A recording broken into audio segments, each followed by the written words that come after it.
Hello everyone. Today I'll show you how to build an antenna using an old phone charger. First, I remove the charger's cover to inspect the components inside.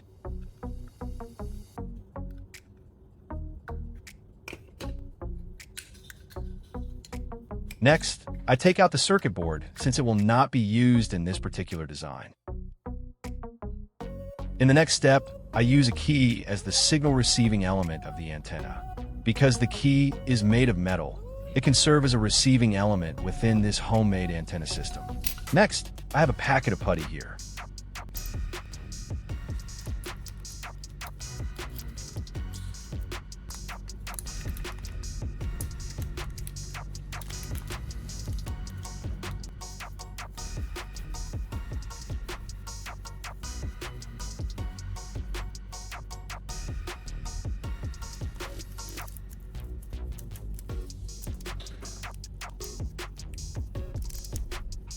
I fill the inside of the charger casing with the putty to provide structural support and help secure the components during assembly.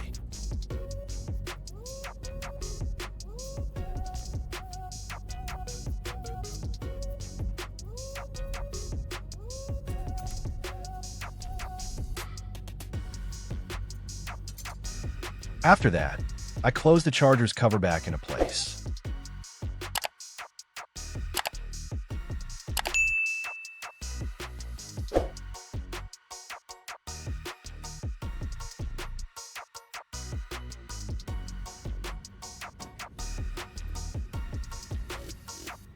Next, I attach a bolt to the key to secure in place.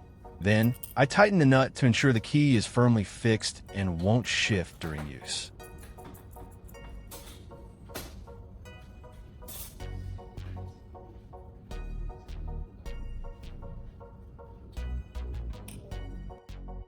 After that, I insert the head of the key into the slot on the side of the phone charger casing. I apply hot glue around the assembly point to hold everything securely and improve the overall strength of the structure.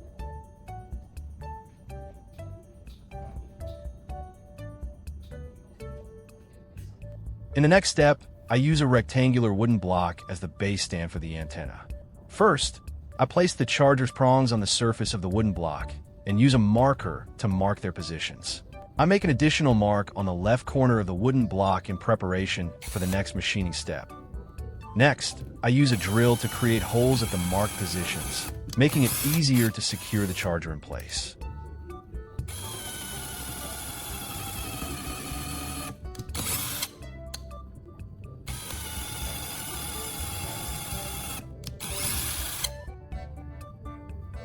Finally, I use hot glue to attach the circuit board firmly to the front face of the wooden block. Although the circuit board no longer functions as originally intended, in this design, it serves as a supporting component that helps with the connections and completes the overall appearance of the antenna.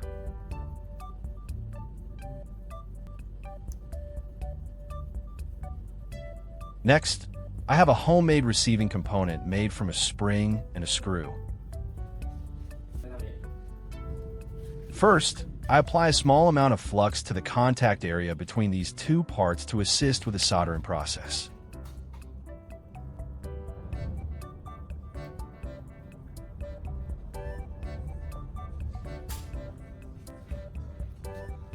Then, I use solder to bond them together, creating a more secure receiving component.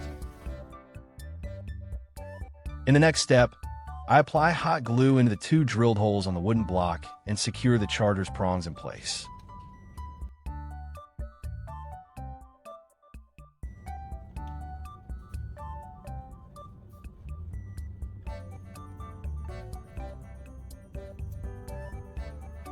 The remaining hole will be used to install the receiving component that I just completed.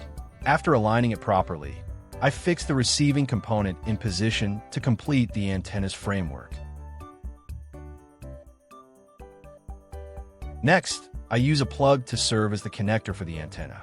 First, I disassemble the plug housing.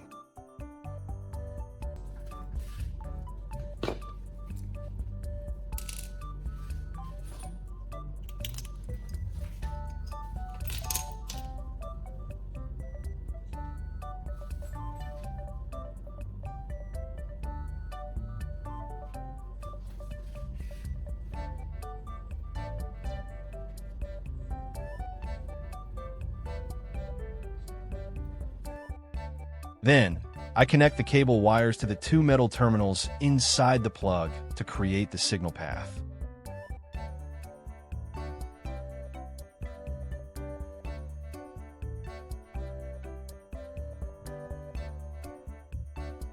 After completing the connections, I reassemble the plug casing as it was originally.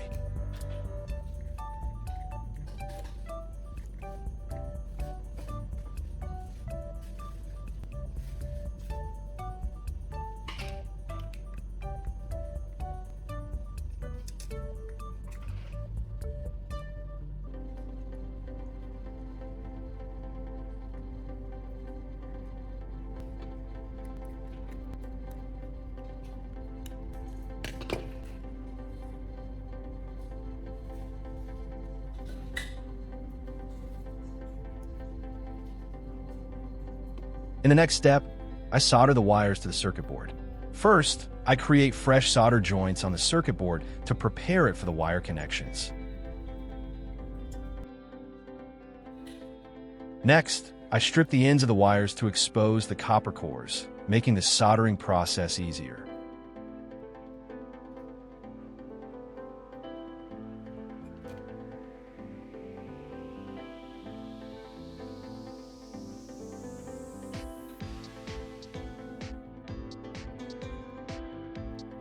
For the blue wire, I connect one end to the key attached to the charger, which serves as one of the antenna's receiving elements.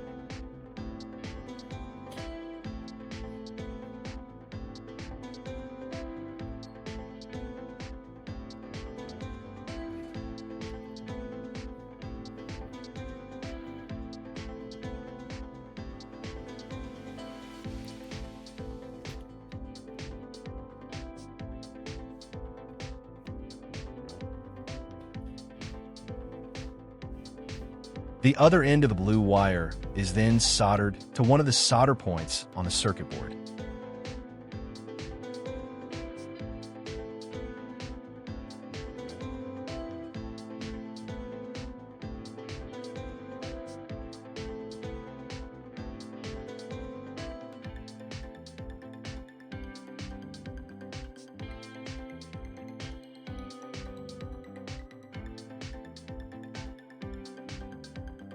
For the red wire, I solder one end to the spring on the receiving element.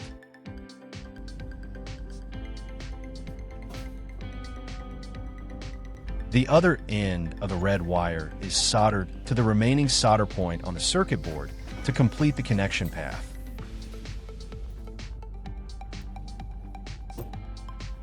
After finishing the solder joints, I attach the charging cable to the circuit board to complete the antenna assembly.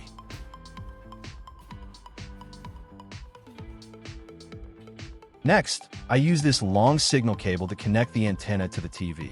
First, I strip the outer insulation from one end of the signal cable to create a connector.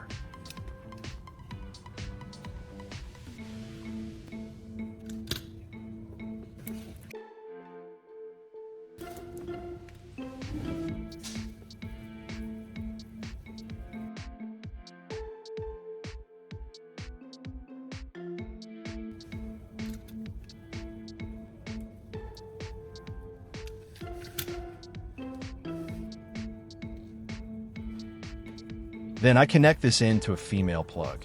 Using a female plug makes connecting and disconnecting the antenna from the signal cable more convenient during use or maintenance.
For the other end of the signal cable, I prepare another connector and attach a TV plug so it can be connected directly to the television signal input.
Once the cable assembly is complete, I plug the antenna connector into the signal cable connector.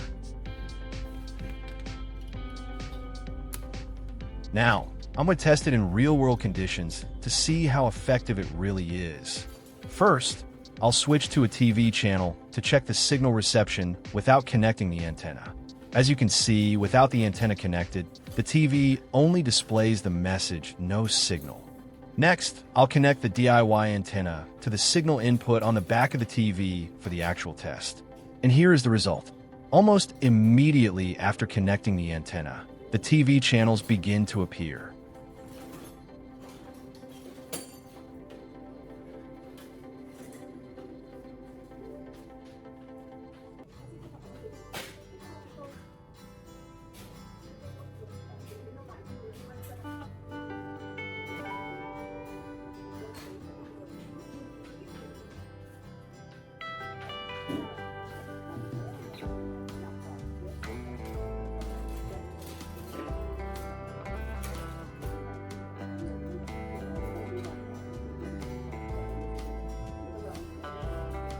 To make the test more convincing, I'll perform one more experiment. I disconnect the antenna from the TV and observe the signal changes.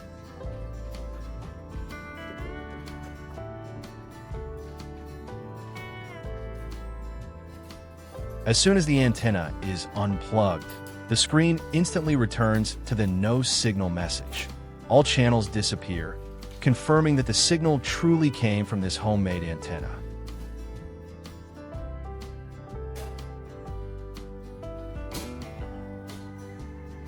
Now, I'll reconnect the antenna once again.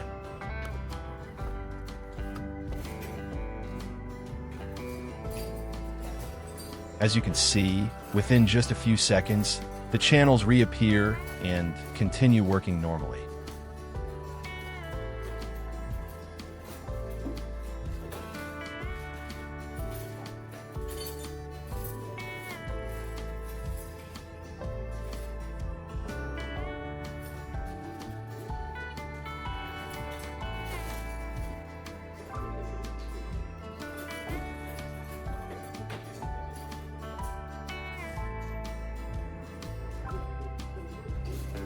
If you enjoyed this project or found it helpful, don't forget to leave a like and subscribe to the channel.